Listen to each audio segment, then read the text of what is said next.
Hello everyone, welcome back. We're finishing up our season preview series today, finishing up the Central Division and all of the teams for our season preview series, talking about the Nashville Predators and the Winnipeg Jets. How did these two teams do last year, and how are they shaping up going into this upcoming season? Definitely, we'll talk about that coming up right now.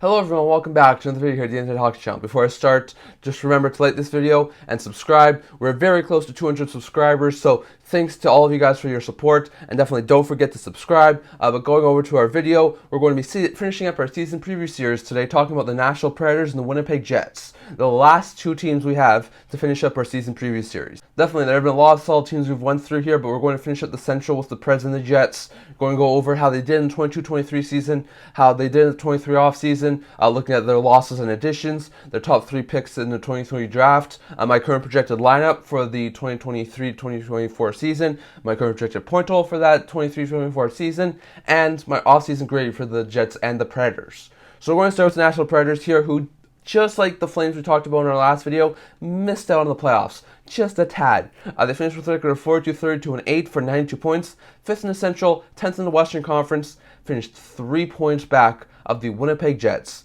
for the final wildcard spot in the Western Conference. So just missing out on the playoffs. The Preds moved a lot of players off of the deadline, including guys like Mikael Granlund and Mattias Ekholm and Tanner Jeannot, and a lot of people thought they would continue to be a bad team. They actually improved. Their younger players stepped in. They looked really, really good. The Preds, in my opinion, looked like a fantastic team, and they did fantastic. They did quite well. I'm surprised a lot of people by competing and staying in that playoff race for an extremely long period of time. But can they do it again? Is going to be the big question for the Nashville Predators. In my opinion, I think they can, and they're going to be a team who's going to be challenging for playoffs this year. So if you look at their offseason additions and losses here from this past year, the losses, they lose Ryan Johansen to Colorado via trade. They lose Matt Duchene via a buyout to Dallas Stars. They lose Zach Sanford and John Leonard, both in free agency to the Arizona Coyotes. They lose Rasmus Asplund in free agency to Florida, and they lose Cal Foote in free agency to New Jersey. So a couple of decent players who were moved on from there. They bring in Gustav Nyquist in the free agent market, Ryan O'Reilly, Denis Gurianov. They just recently claimed Samuel Fagemo off of waivers, and then they also bring in Luke Schenn on the free agent market as well. So in my eyes, not a bad offseason. Johansson and Duchene were not living up to their $8 million contracts, so moving on from those two guys, they're pretty good. Duchene's bought out, Johansson's traded with retained salary, so they finally get rid of both of those guys and continue on with their rebuild, retooled, whatever you want to call it. They bring in Ryan O'Reilly, who should be a solid top six center. Gustav Nyquist and Denis Gurianov can both be solid middle six center wingers. They also get Samuel Fagemo off of waivers from LA. He should be a solid middle six winger for the Predators this year. They also bring in Luke Schenn to replace Cal Foote on the defensive end. He should be a solid third, maybe even second pair of defensemen.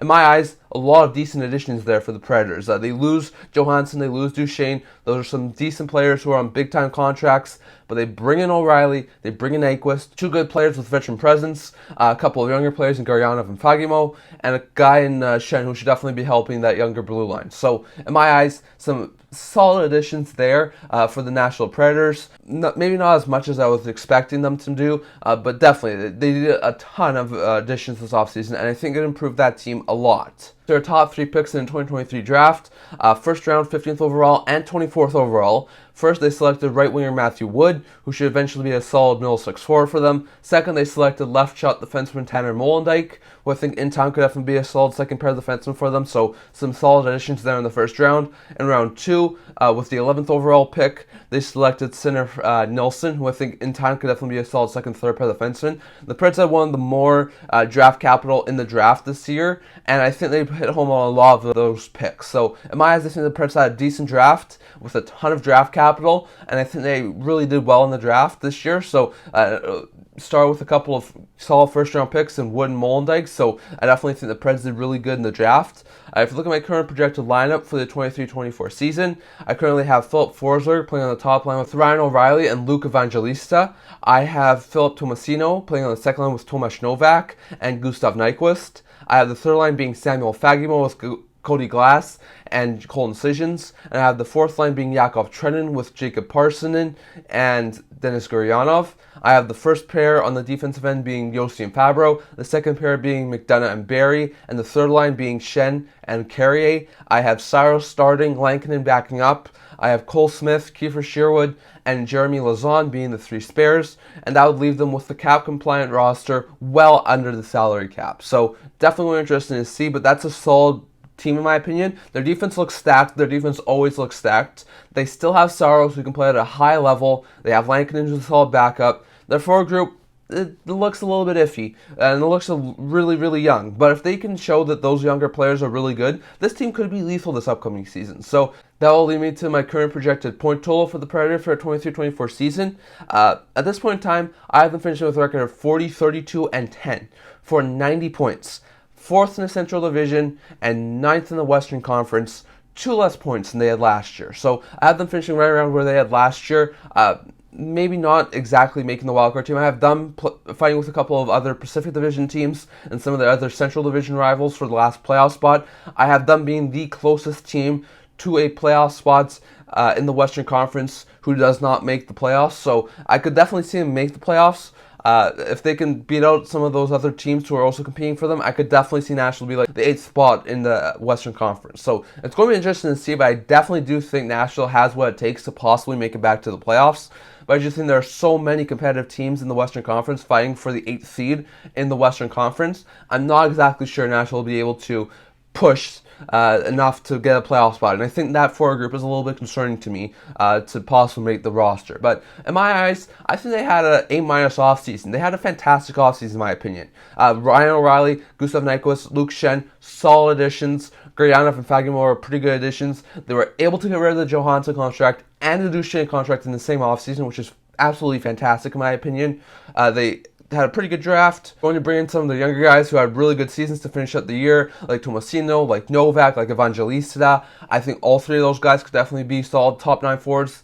In my eyes, the Predators look like a solid NHL team, and I would not be shocked if they were competing for a playoff spot and possibly even making the playoffs this upcoming season. But at this current point in time, with their A- rating, I do have them finishing with 90 points, just missing out of a playoff spot.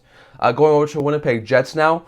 They had a solid season last year, putting up 46, 33, and 3 record for 95 points, 4th in the Central Division, and they snuck into the second wildcard spot in the Western Conference, beating out the Nashville Predators and the Calgary Flames. After finishing with the last playoff spot in the West, they went into the first round series against the Vegas Golden Knights. Won game 1, things were looking promising, but then they lost games 2, 3, 4, and 5. And wound up losing that series in 5 games, 4-1. Definitely, it was a bad series for the Winnipeg Jets, and a series that they didn't really do overly well in. So they came into this offseason knowing that they had to make some sort of changes, and I think they did. And I think they did all right with all the changes that they had to make. Now, going over to the offseason losses and additions, as you can see here, losses, they lose Blake Wheeler, who the team bought out. He went to free agency, signed with the Rangers, so he's gone. They lose Sam Gagner, who's on a PTO in Edmonton. They lose Pierre Dubois, who wasn't going to sign with them, so they trade him to Los Angeles. They lose Kevin Stenlund, who signed in Florida. They lose Saku Manalainen, who's a UFA. They lose Carson Kuhlman, who's signs in the Islanders organization, and they lose David Riddick, who also signs in LA. Additions, they add Gabe Vilardi, Rasmus Kupari, and Alex Iafallo into the Pierre-Luc Dubois trade. All solid forwards that they get from the Dubois trade from LA. They add Artem Knizaev from the San Jose Sharks. They had Brossois in free agency from Vegas, and they had Delia in free agency from Vancouver. So, in my eyes, some solid additions there from the Jets. Not a whole bunch. Dubois is a really bad loss. So is Blake Wheeler. Those were 2 top 6 mainstays from this past year, but Dubois was never going to sign, and it was time for a separation with Wheeler. So I'm not overly shocked that those 2 guys left. There's a lot of talk around Scheifele, around Hellebuyck this past year, that those 2 could possibly be moved. Those 2 stayed, so I am a little bit surprised that they didn't even do more moves. But Scheifele, Hellebuyck, both going into the season with their final year of their contracts, so going to be interesting to see there. But like I said, Dubois, Wheeler were solid top 6 forwards. A little bit surprised that those 2 guys did wind up leaving, but not overly shocked. Gagne, Manalainen, Stenlund, Coleman, all bottom six forwards, so losing those guys are not overly bad. Look at their additions. Velarde's probably going to be the new second-line center in Winnipeg. I think he's definitely poised for a bigger role. Iafallo's a solid second, third-line winger. Kupari can be a solid bottom six forward at this point in time in his career. Those are some solid forward additions. They add Kniazev, who I think should be a good, solid depth addition on the defensive end. Brossoit could be a solid second stringer. Dahlia, a good third stringer. So all in all, I think the Jets did really, really well this offseason. Now, they didn't do overly fantastic, but they definitely did really, really good. I definitely thought they could have moved Scheifele, could have moved Hellebuyck. I definitely think there were some more moves in them. But they get rid of Dubois, they get rid of Wheeler, bring a couple of solid players like Velarde, who I think should be a solid player on that team. Bring back Laurent Brossoit, who should be a solid backup. In my eyes, I think this team should be fantastic for the upcoming season.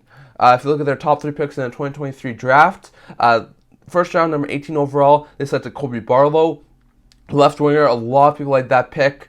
He fell into their laps. Solid player, should be eventually a solid top 6 forward. A lot of people think he could be a future captain of the Winnipeg Jets, so a very fantastic pick there, first round. Third round, number 18 overall, they selected right winger Zach Nehring, who I think eventually could be a solid middle 6 forward. Fifth round, number 18th overall, they selected center Julian, who I think should probably be a good solid third line center if you can pan out in a few years' time. So the Jets didn't have a ton of draft capital, but the ones that they did have, they did really well on, and I really did like the Winnipeg Jets draft. Looking at the current projected lineup for a 23-24 season for the Jets, I have the top line being Kyle Connor with Mark Scheifele and Nino Niederreiter, the second line being Perfetti with Velarde and Ehlers, the third line being Iafallo with Lowry and Appleton, and the fourth line being Nemesnikov with Kupari and Barron. I have the defensive pairings being Morrissey Pionk on pair 1, DeMello and Heinola on pair 2, and Sandberg and Schmidt on pair 3. Hellebuyck being the starter, Brossoit backing him up. I have Gustafsson, Fajalbi, and Dillon being the spares, and that will give them with about $2.6 million in cap space entering the season, which would make this roster cap compliant. So, in my eyes, the Jets look like a fantastic team. I think that forward group looks a lot better than it did last year, even though they lost guys like Wheeler, they lost a guy like Dubois. I think that forward group looks really good. Defensively, there's still probably a few question marks on the defensive end, but it still looks like a solid defensive end. They have a really good number 1 goalie in Hellebuyck, who should definitely continue to be a really good number 1, especially playing for a contract. In my opinion, I think the Jets team could definitely do good. I think there's a lot of possibility. I think the Hellebuyck and Scheifele situations really hold this team up in the air. If they're doing all right and they move Hellebuyck and Scheifele, that's going to be a really big blow to that team. If they're doing a lot better than a lot of people think, and they're in the playoffs, and they add towards the deadline, I could see this team possibly make the playoffs. Now that brings me to my current projected point total for a 23-24 season for the Jets. I currently have them finishing with a record of 39, 39, and 4 for 82 points. That's 6th in the Central Division, 12th in the Western Conference, 13 less points than they had last year. Now, my reasoning for this is I think they won't be able to, if they haven't signed yet, and there are a bubble team, which I expect them to be, I expect them to competing with a couple of other teams for that last wildcard spot in the West. If they're a bubble team and they're not in the playoffs at the trade line, I expect them to move on from Hellebuyck. I expect them to move on from Scheifele if they haven't gotten extensions yet. And if they do that, they're losing their top line center, their starting goaltender, who's been keeping them in games they shouldn't be in over the past couple of years. If they lose those two guys, I could see them have a major drop-off after the trade line. So that's basically my reasoning here for putting them at 82 points. If they are able to keep Hellebuyck, keep Scheifele past the deadline, sign them to extensions, not trade them, I could see this team possibly being maybe closer to a playoff spot or even in a playoff spot. But in my eyes, I think this team will most likely have to deal Scheifele and Hellebuyck at the deadline, and that will lead them on a downward spiral that will keep them out of the playoffs this upcoming season. So definitely, that's my take on their season. My offseason grade, I have them being a solid B- rating. Not a bad rating, in my opinion, for the Jets. They had a solid offseason. They did a lot better in the Dubois deal than a lot of people thought they would be able to do. So in my eyes, they won that. Of largely, Iafallo, Kupari, going to be good players. They got a solid backup, but now in Brossoit, they're going to have a couple of younger players play. I did think they could have done some work on the defensive end. I do think they could have maybe added another forward to replace Blake Wheeler. But all in all, I think they had a pretty good offseason. I think the one Dubois trade, I think they really improved that forward group. I think they got a little more insurance behind Hellebuyck. And in my eyes, I think this team does really, really good. I think they do warrant a B- rating, but at this point in time, I think they'll move Scheifele, they'll move Hellebuyck at the deadline, and that will lead them to be a non-playoff team this year, missing the playoffs by 13 points. So definitely, I'd love to hear your guys' thoughts down in the comments. Does the Jets warrant a B- rating? Do the Predators warrant an A- rating? I think those two teams definitely warrant those ratings. Do the Jets make the playoffs? Do the Preds make the playoffs? Do you see either of those two teams being able to make it as like the 8th spot in the West, the second wildcard team? Or do you think that those two teams are both going to have to possibly miss? Or do you think one or the other are possibly going to make the playoffs? Definitely, I'd love to hear your guys' thoughts down in the comments. So that's what I'm going to talk about for today. Definitely, once again, don't forget to like this video and subscribe. So close to 200 subscribers, and you guys have been so supportive, so thanks for all of your support. But definitely, don't forget to subscribe. I also do a blog talking about news, rumors, analysis, and all that sort of stuff around the hockey, so definitely don't forget to check that out. I also do videos every Tuesday, Thursday, and Saturday, as well as a couple of other ones if there's big news. So definitely don't forget to stay tuned for those videos every week, as well as next week's Monday video, where I'll be discussing the entire season standings and playoffs according to my predictions. I'll be doing a quick season preview for the entire league going into this upcoming season, one day before the season starts. So definitely don't forget to stay tuned Monday for my entire league season preview, and definitely don't forget to stay tuned for all of those videos, and I can't wait to see you guys all for next video. See you guys soon.